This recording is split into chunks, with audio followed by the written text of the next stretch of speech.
Presenting the classics of Sam P. Chaladurai. Sam P. Chaladurai அவர்களின் போதனை களஞ்சியத்திலிருந்து.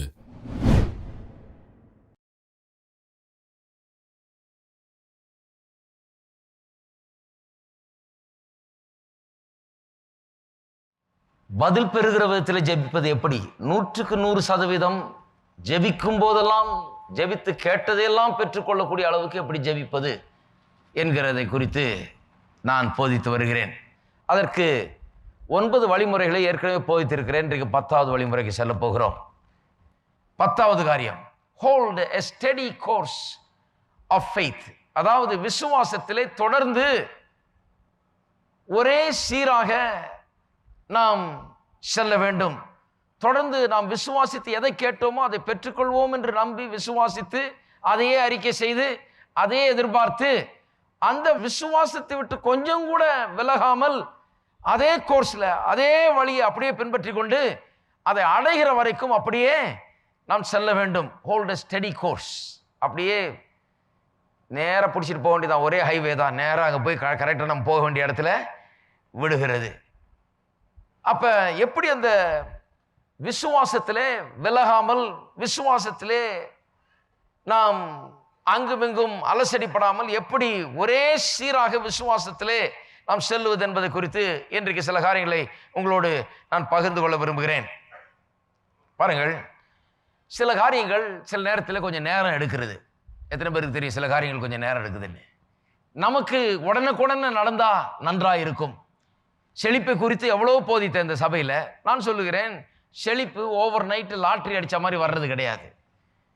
செழிப்பு வர்றதுக்கு என்ன ஆகிறது? கொஞ்சம் நேரம் ஆகிறது. அதனால தான் வேதவசனம் சொல்லுது, வர வர விருத்தி அடைந்து மகா பெரியவனானான். அப்படின்னா என்ன அர்த்தம்? வர வர போக போக நாளுக்கு நாள் அவனுடைய வாழ்க்கையில் விருத்தி, நாளுக்கு நாள் பெருக்கம், நாளுக்கு நாள். இன்றைக்கு விதைக்கிறான், ஒரு கால அளவு அவன் காத்திருக்க வேண்டியதாக இருக்குது, பிறகு அறுக்கிறான், திரும்ப விதைக்கிறான், அதற்கு ஒரு காலம் இருக்கிறது, அறுக்கிறதுக்கு திரும்ப அறுக்கிறான்.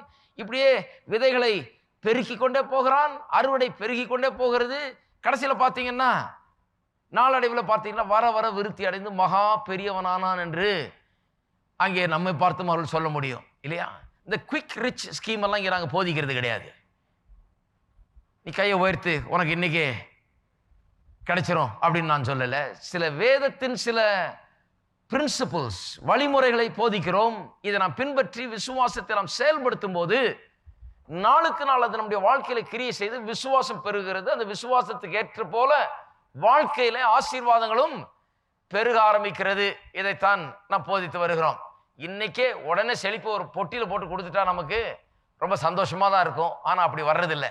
அப்படி யாராவது கிடைக்கும்னு எங்கேயாவது சொன்னாங்கன்னா நிச்சயமா அதை பற்றி கொஞ்சம் சந்தேகம்தான் பண்ணும்.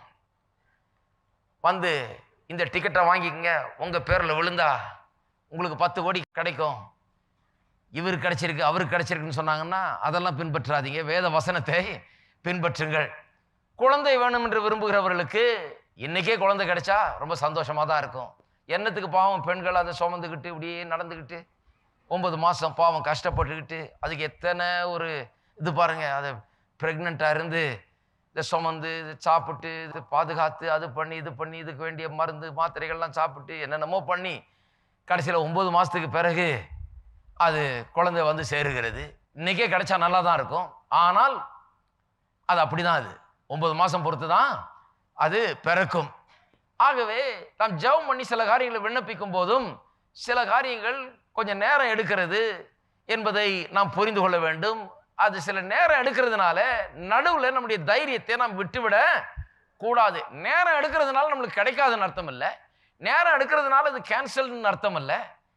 இந்த நேரம் எடுக்கிற காலங்களில் நான் கேட்டுட்டேன், இன்னும் அது எனக்கு வந்து கையில் வந்து கிடைக்கவில்லை, பெற்றுக்கொண்டேன் என்று விசுவாசிக்கிறேன், கேட்டது என்னுடையது என்ற ரீதியில் என்னுடைய வார்த்தைகள் என்னுடைய சிந்தனைகள் எல்லாம் அந்த ரீதியில தான் இருக்கிறது.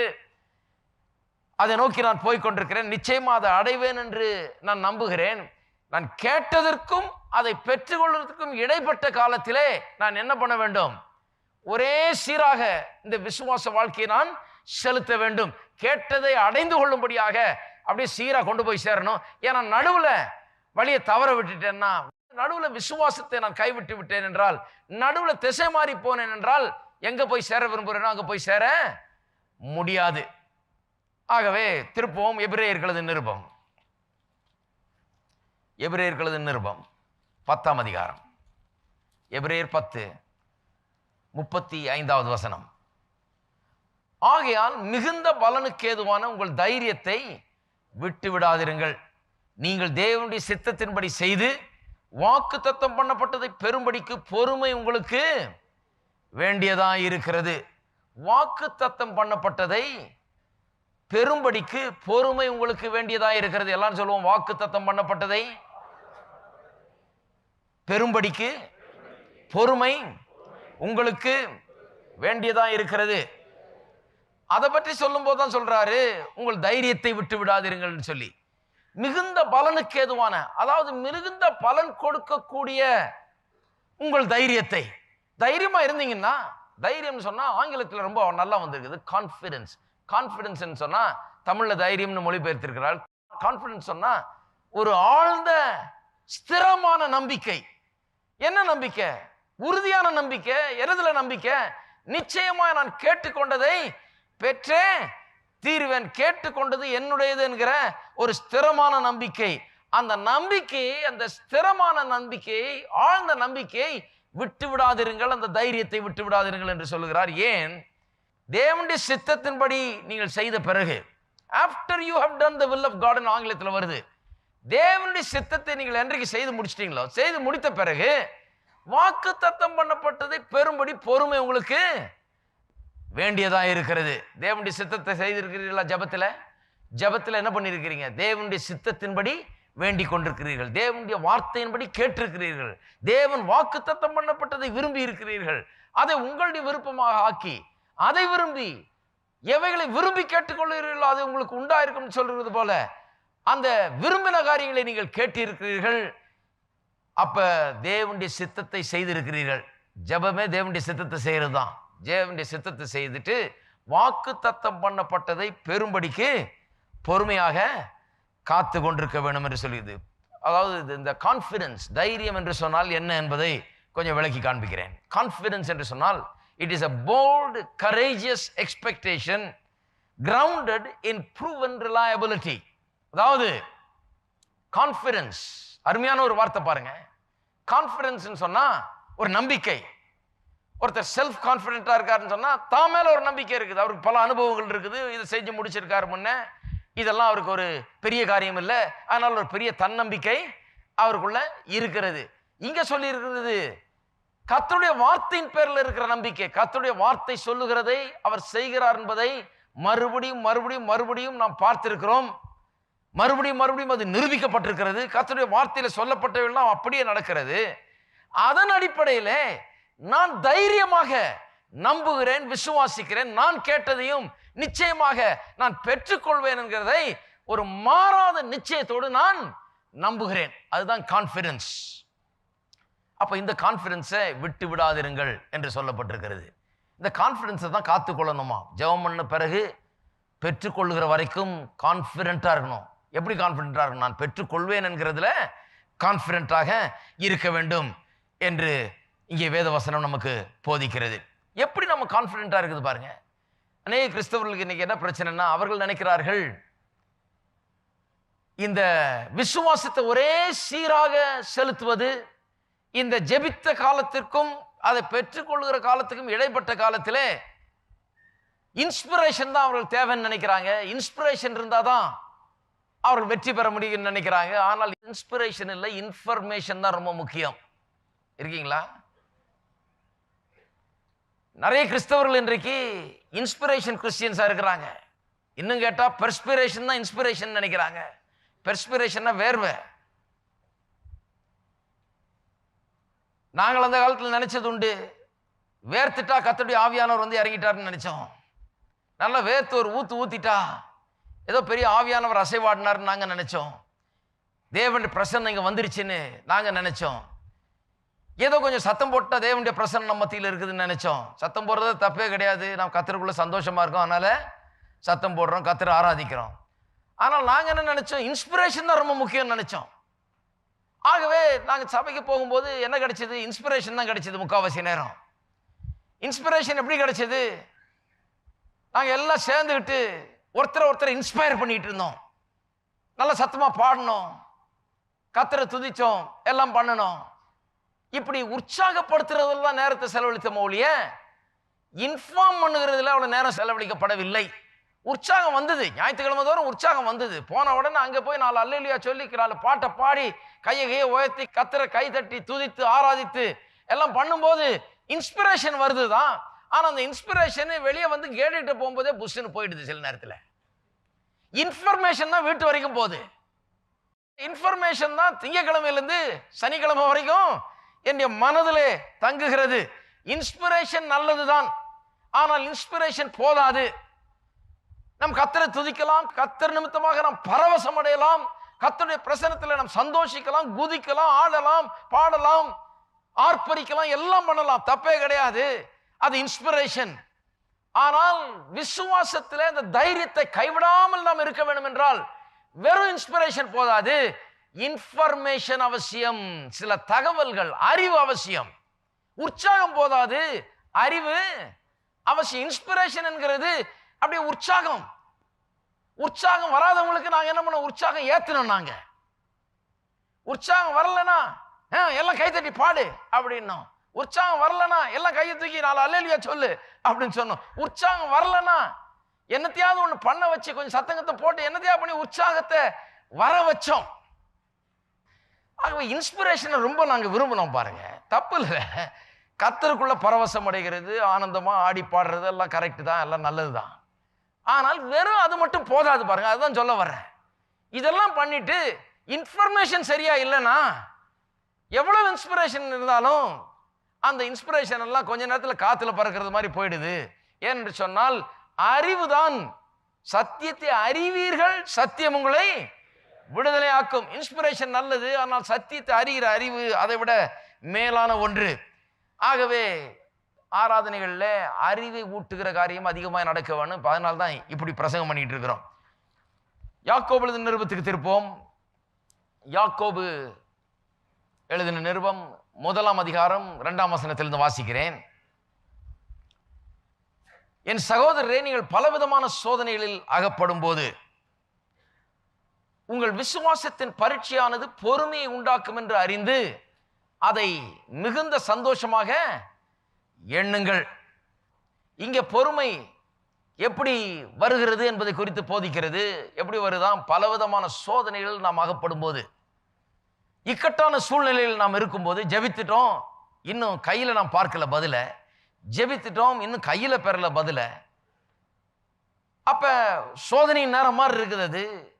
அப்பொழுது விசுவாசத்தின் பரீட்சையானது பொறுமையை உண்டாக்கும் என்று அறிந்து அதை மிகுந்த சந்தோஷமாக எண்ணுங்கள். யாக்கோபு சொல்லுகிறார், நீங்கள் இப்படி பலவிதமான சோதனைகள் அகப்படும் போது விசுவாசத்தின் பரீட்சையானது பொறுமையை உண்டாக்கும் என்று அறிந்தாதான் அதை மிகுந்த சந்தோஷமா எண்ண முடியும். எதை அறிந்தால்? இது பொறுமையை உண்டாக்கும் என்று அறிந்தால் ஏன் சந்தோஷப்பட முடியும்? பொறுமையை உண்டாக்கும் என்று அறிந்தால், பொறுமையை அது உண்டாக்கினால் நான் வாக்குத்தத்தம் பண்ணப்பட்டதை பெற்றுக்கொள்வேன். அதை பெற்றுக்கொள்வதற்கு எனக்கு பொறுமை தேவை. நான் இப்படி இந்த இடைப்பட்ட காலத்தில் இப்படிப்பட்ட சோதனைகள் அகப்படும் போது இந்த விசுவாசத்தின் பரீட்சையானது பொறுமை எனக்குள் உண்டாக்குகிறது.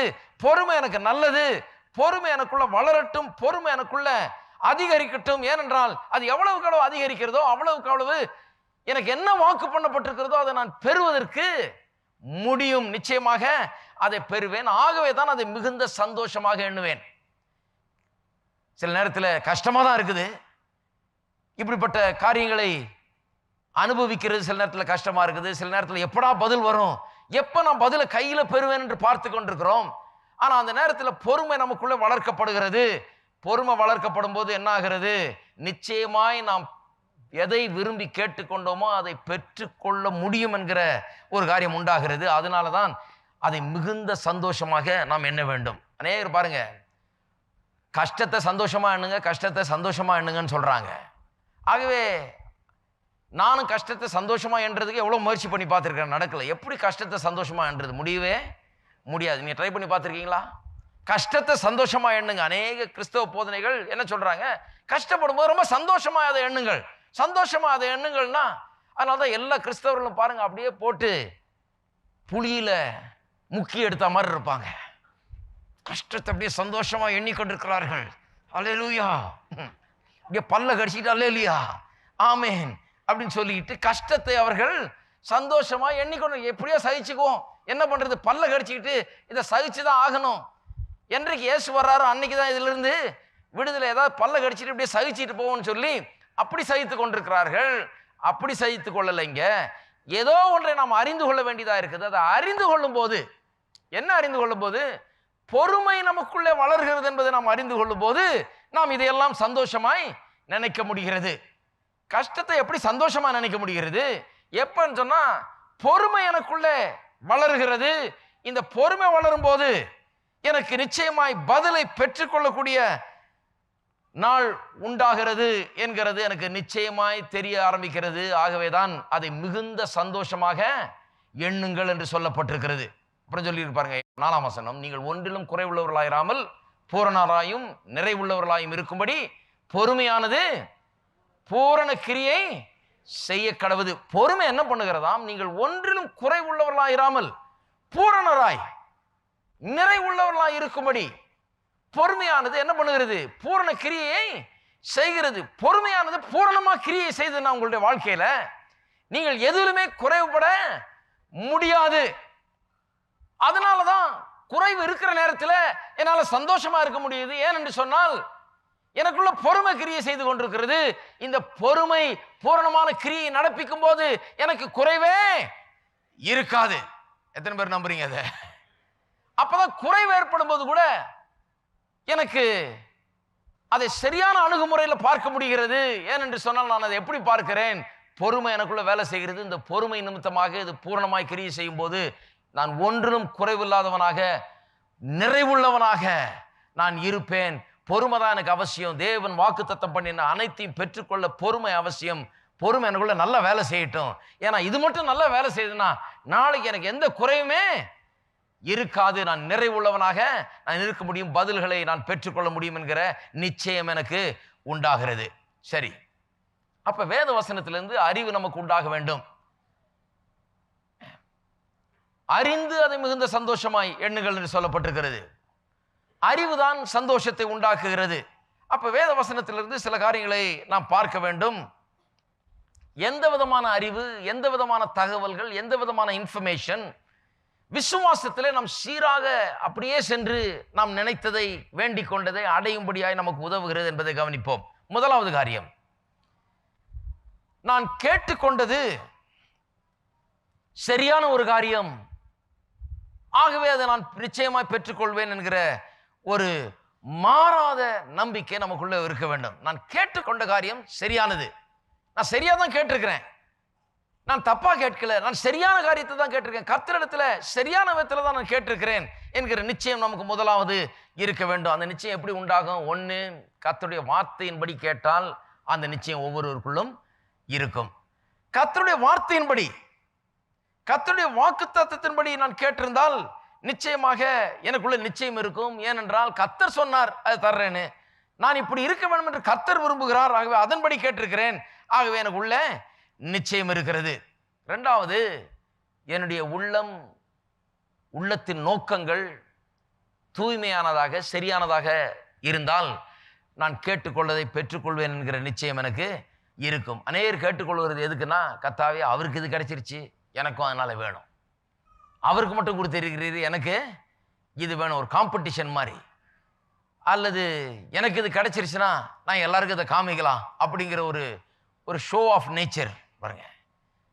ஆனால் இருதயத்திலே நோக்கங்கள் உண்மையா இருந்தால், தூய்மையானதா இருந்தால், புனிதமான நோக்கங்கள் உள்ளே இருந்தால், கர்த்தருடைய நோக்கங்கள் என்னுடைய வாழ்க்கையில் நிறைவேற வேண்டும், கர்த்தர் எனக்காக என்ன வைத்திருக்கிறாரோ நான் அதை அடைய வேண்டும், அதை அடையும் போது கர்த்தருடைய நாமம் மகிமைப்படும், அதன் மூலமாக கர்த்தர் என்னை எவ்வாறு இருக்க விரும்புகிறாரோ அவ்வாறு நான் இருக்க முடியும் என்று அப்படி விரும்பி காரியங்களை வேண்டிக் கொள்கிறவர்கள் உள்ளத்திலே தூய்மை உள்ளவர்களாக இருக்கிறார்கள். அவர்கள் வேற எந்த நோக்கத்துக்காக கேட்கல, கர்த்தர் அவர்கள் அதை பெற வேண்டும் என்று விரும்புகிறார், ஆகவே அதை கேட்டிருக்கிறார்கள்.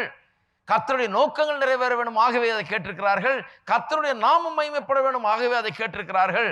ஆகவே அது நிச்சயமாய் கிடைக்கும் என்கிற மாறாத நிச்சயம் அவர்களுக்குள்ளே இருக்கும். மூன்றாவது ஒரு காரியம், நான் விரும்பி கேட்டுக்கொண்ட காரியங்கள், அவைகள் வேத வசனத்தில் இருக்கிறது மட்டும் அல்ல, அதை எப்படி மற்றவர்கள் அடைந்தார்கள் என்பதை குறித்த போதனைகள் வேத வசனத்தில் அடங்கி இருக்க வேண்டும். அதை நான் முன் உதாரணமாக மற்றவர்களிலே அதை காண வேண்டும். Your course is correct if you know that the principles that are governing your course of action is proven by precept and example. வேத வசனத்தின் போதனை மட்டுமல்ல, மற்றவருடைய உதாரணம், மற்றவருடைய வாழ்க்கையிலேயும் நான் அதை காண வேண்டும். எப்படி இந்த காரியங்கள்லாம் நடக்கிறது என்பதை நான் பார்க்க வேண்டும். இதை வேத வசனம் திட்டவட்டமாக போதிக்கிறது. அதனால தான் முற்பிதாக்களை குறித்து சொல்லும்போது அவர்கள் எப்படி விசுவாசத்தினாலும் பொறுமையினாலும் தேவனுடைய வாக்குத்தத்தங்களை சுதந்திரித்து கொண்டார்கள் என்பதை குறித்து நமக்கு சொல்லுது. ஏன்னா அவங்கள பாருங்கிறது. ஆபிரகாமை பார், எப்படி அவர்கள் சுதந்திரித்து கொண்டான், எப்படி அவனுக்கு அது அற்புதம் நடந்தது என்பதை பார். ஏனென்றால் அப்பேற்பட்ட அற்புதங்கள் உன்னுடைய வாழ்க்கையில் நடக்கும். அது ஒரு பிரின்சிபல். இப்படிதான் தேவன் செயல்படுகிறார், இப்படிதான் விசுவாசம் உண்டாகிறது, இப்படிதான் விசுவாசம் செயல்படுகிறது. விசுவாசம் இருக்கும்போது எப்படி ஒரு மனுஷனுடைய வாழ்க்கை மாறுகிறது என்கிறதுக்கெல்லாம் ஒரு மனுஷனை உதாரணமாக கர்த்தர் இந்த வேதவசனத்தில் வைத்திருக்கிறார். அநேக உதாரணங்கள் அப்படி இருக்கிறது. ஆகவே தான் அதையெல்லாம் பார்க்கிறோம். பாருங்க, விசுவாசத்தை குறித்து ஏராளமான உதாரணங்கள் வேதவசனத்திலே நாம் வாசிக்கிறோம். எப்படி ஜனங்கள் விசுவாசித்து பெற்றுக்கொண்டார்கள், அதே மெத்தடில் தான் நானும் போய்கிட்டு இருக்கிறேன். அப்போ எனக்கு ஒரு நிச்சயம் உண்டாகிறது, அவர்கள் போன அதே மெத்தடில் தான் நான் போகிறேன். அதே விசுவாசத்தின் கோட்பாடுகளை நான் பயன்படுத்துகிறேன், அதே முறையை தான் நான் பயன்படுத்துகிறேன். ஆகையால் நிச்சயமாய் பெற்றுக்கொள்வேன் என்று. நான்காவது, நான் விரும்புகிறது சரி என்கிற நிச்சயம் எனக்கு எப்போ உண்டாகும் என்று சொன்னால், அது என்னுடைய விசுவாசத்தின் அடிப்படையில் இருக்கிறதா என்று பார்க்க வேண்டும். என்னுடைய விசுவாசத்தின் அடிப்படையில். நான் ஏற்கனவே உங்களுக்கு சொன்னேன், ஒருவன் வியாதிப்பட்ட மகனை இயேசுவிடத்தில் கொண்டு வருகிறான், தீயிலும் தண்ணீரிலும் தள்ளப்படுகிறான் பிசாசினால். எப்படிப்பட்டு அந்த பையன் சீஷர்ட்டை கொண்டு போனால் அவர்களால் ஒன்றும் செய்ய முடியல. இயேசுவிட்டவன் சொல்லுகிறான், உம்மால் ஏதாவது செய்யக்கூடுமானால் அப்படின்னு சொல்லும்போது இயேசு என்ன சொல்கிறாரு, என்னால் செய்யக்கூடுமா கூடாதாங்கிறது பிரச்சனை இல்லை, என்னால் எப்பவுமே செய்யக்கூடும். ஆனால் உன்னால் விசுவாசிக்க முடியுமா? விசுவாசிக்கிறவனுக்கு எல்லாம் கூடும். நீ விசுவாசிக்க கூடுமானால் விசுவாசிக்கிறவனுக்கு எல்லாம் கூடும். அப்படியே பேர்டனை தூக்கி அவன் மேல போடுறாரு. என்ன அர்த்தம்? உனக்கு விசுவாசிக்க முடியுமா? விசுவாசித்தால் உனக்கு எல்லாம் கூடும். எனக்கு எல்லாம் கூடுமா, முடியுமா, நான் செய்ய முடியுமான்னு கேட்காத. உன்னால் விசுவாசிக்க முடியுமா, அப்போ உனக்கு எல்லாம் கூடும். அருமையானவர்களே, அது ஒரு பெரிய பிரின்சிபிள். பாருங்க, இன்றைக்கு நாம் எதை அடைய விரும்புகிறோம், அதை நீங்கள் விசுவாசிக்க முடிகிறதா? நீங்கள் அடைவீர்கள் என்று நீங்கள் விசுவாசிக்க முடிகிறதா? யாரோ ஒருத்தர் விசுவாசித்தார், அவர் அடைந்தார் என்றது மட்டும் அல்ல, நீங்கள் விசுவாசித்து நீங்கள் அதை சொந்தமாக்கி கொள்ள முடியுமா? விசுவாசிக்கிறவனுக்கு எல்லாம் கூடும். அப்ப விசுவாசிக்கிறவனுக்கு எல்லாம் கூடும்னா, எனக்கு சில காரியங்கள் கூடும், இன்னொருவருக்கு சில காரியங்கள் கூடாது. ஏனென்று சொன்னால் அவர் என்னை போல விசுவாசிக்கவில்லை. அப்ப ரெண்டு பேர் இருக்கும்போது ரெண்டு பேருக்கு வித்தியாசம் இருக்குது. விசுவாசத்துல வித்தியாசம் இருக்குது. விசுவாசிக்கிறவனுக்கு எல்லாம் கூடும். அவர் எந்த அளவுக்கு விசுவாசிக்கிறாரோ அவருக்கு அந்த அளவுக்கு கூடும். எனக்கு எந்த அளவுக்கு நான் விசுவாசிக்கிறேனோ அந்த அளவுக்கு எனக்கு கூடும். வேத வசனம் திட்டவட்டமாக இதை போதிக்கிறது. அநேகர் பாருங்க, யாருக்கோ இருக்குதுன்னு சொல்லி அவர்கள் தாங்களும் அதை செய்ய வேண்டும் என்று விரும்புகிறார்கள். அநேகர் நினைக்கிறாங்க, இன்னொருத்தரை பார்க்குறாங்க, அவரை போல நான் இருக்க வேண்டும் என்று சொல்லி. ஆனால் அவரை போல இருக்கிறதுக்கு அவர் எப்பேற்பட்ட ஒரு விசுவாசத்தை உடையவராக இருக்க வேண்டியதாக இருந்தது, அவர் எப்படி விசுவாசிக்க வேண்டியதாக இருந்தது, அவர் எப்படி விசுவாசத்தில் வளர வேண்டியதாக இருந்தது என்பதை அவர்கள் எண்ணி பார்க்கிறது கிடையாது. ஆகவே இன்னொருவரை போல இருக்க வேண்டும் என்றல்ல, என்னுடைய விசுவாசத்தின்படி தான் நான் இருக்க முடியும். ஆகவே நான் கேட்டதை நான் பெற்றுக்கொள்வேன் என்கிற நிச்சயம் எனக்கு எப்போ உண்டாகும்? நான் என்னுடைய விசுவாசத்தின்படி நான் கேட்கிறேன் என்கிற நிச்சயம் எனக்கு முதல்ல உண்டாகும். ஆகவே முதலாவது காரியம் நான் புரிந்து கொள்ள வேண்டியது என்ன? ஒரு அன்வேவரிங் அஷ்யூரன்ஸ், ஒரு மாறாத நிச்சயம் எனக்குள்ள இருக்க வேணும். எனதை குறித்து நான் கேட்டது கரெக்ட், சரியான விதத்தில் தான் அதை கேட்டிருக்கிறேன், சரியான வேத வசனத்தின் அடிப்படையில் தான் கேட்டிருக்கிறேன். நான் அதை நான் தூய்மையான உள்ளத்தோடு கேட்டிருக்கிறேன். தேவனுடைய நோக்கங்கள் நிறைவேற முடியாது, தேவனுடைய நாம மகிமைக்காக கேட்டிருக்கிறேன். அது சரியான முறையில் தான் அதை நிறைவேற நான் முயற்சி எடுத்துக் கொண்டிருக்கிறேன். அது நிச்சயமாய் நிறைவேறும் என்று நான் விசுவாசிக்கிறேன். ஆகவே எனக்கு அது கூடும் என்று விசுவாசிக்கும் போது உள்ளே ஒரு மாறாத நிச்சயம் நமக்கு உண்டாகிறது.